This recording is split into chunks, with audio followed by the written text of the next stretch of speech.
extremely tired myself. I'm overexhausted because I just came from Washington, D.C.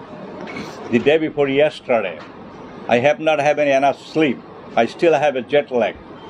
But I came here just to see how that event goes. We had good plan in place. We did not expect anything that something going to take in place like this. This is very sad, and it's a shame on everybody, especially the government of Bangladesh, that since she's been here in country right now, I know she was out of the country. She came back today. She went to Chittagong for some kind of opening ceremony of Bangabandhu Tunnel or whatever maybe. I don't know that much in Bangladesh area. I heard that in the news. I heard it in the TV. And I'd like to thank you, Mr. Lieutenant General Retired Dr. Hussain Sarwardi. He's been working very hard just to organize everything to the BNP, Jamaat Islam, Hifazat Islam, and all the other Muslims, the Democrat Party, just to make sure that we all together, we're in the same page, and the event gets success. This event it's called People's National Movement of Bangladesh Restore Democracy. There is no democracy in Bangladesh. There is no rule of law in Bangladesh. Okay? There is no freedom of speech in Bangladesh. I'm fully aware of it. I came to Bangladesh first time last year. That was probably after 45 plus years. I don't know anything about Bangladesh. I took the retirement. I had an opportunity. I said, let's go to Bangladesh, see what's cooking, what's not cooking, what's burning, what's not burning. My visit was not pleasant. What I discovered, 2022, everything was wrong. I went back to the state.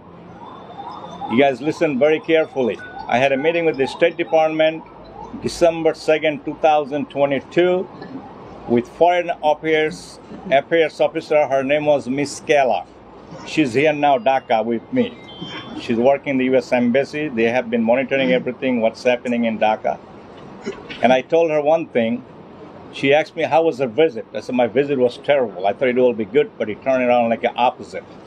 And I told the State Department I came back to the States with a broken heart because the Bangladesh is completely broken. The country is completely destroyed. People cannot afford to buy a meal, even the rickshaw, CNG driver, Uber, even daily labor. I could not even enjoy myself. Even the middle class people, I'm a middle class people. American, we live check to check. We make money, we spend money, that's it. Here the things are way sky high, like a 67% people today cannot even afford to buy any food. They cannot even afford to have 2 decent meals on their table. I'm not talking about the 3 meals. I think a lot of people, Bangladeshi now, they're skipping the breakfast. They could barely eat lunch and dinner. There is no fish, there is no chicken, there is no beef, there is no mutton, there is no anything else. Just like, bhatta bhaji and dal and bhat, and that's it.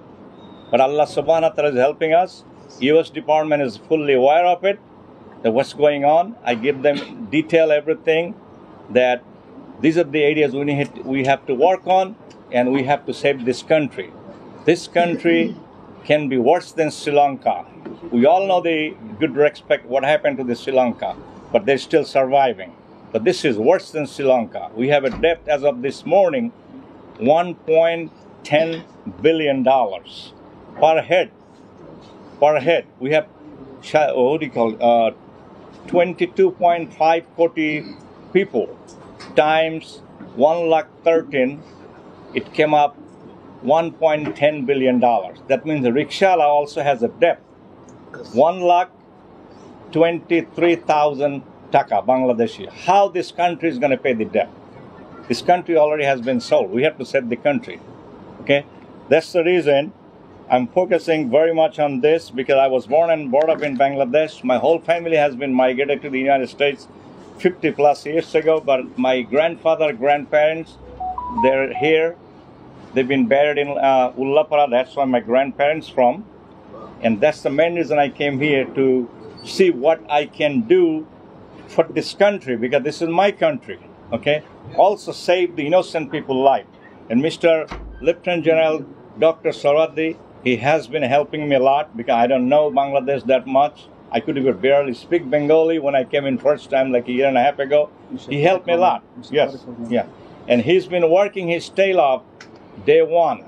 Okay, I'm spending my money, my time, my valuable time, just to help the country of Bangladesh. We love this country that much.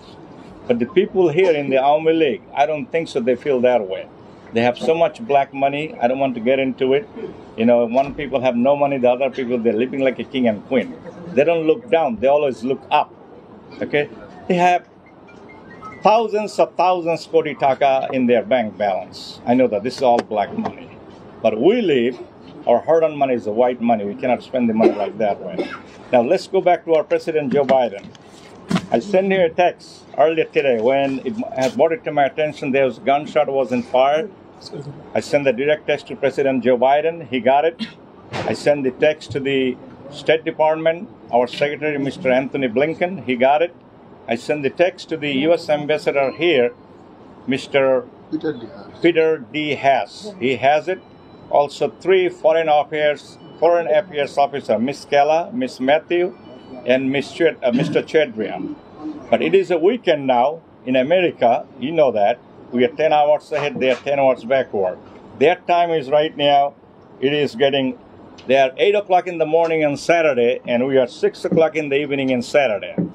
But I send the message very urgent, and I'm sure they will take the action. I'm pushing it to the limit to have a sanctions on the police forces. And the answer, that has to happen. That is must. That is must. It has to happen. I did it on the RAB. You know, RAB has the sanctions. That's what it is. Yes, I'm the one did it. 2 letters has to be done. Now the police, then Home Minister, Foreign Minister, and the law ministers. Okay?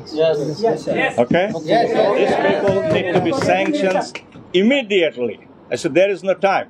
To save the country, save the innocent people's life, we got to do this. Okay? That has nothing to do with election. An election, I can tell you one thing, there will be no election. Okay? There will be no election.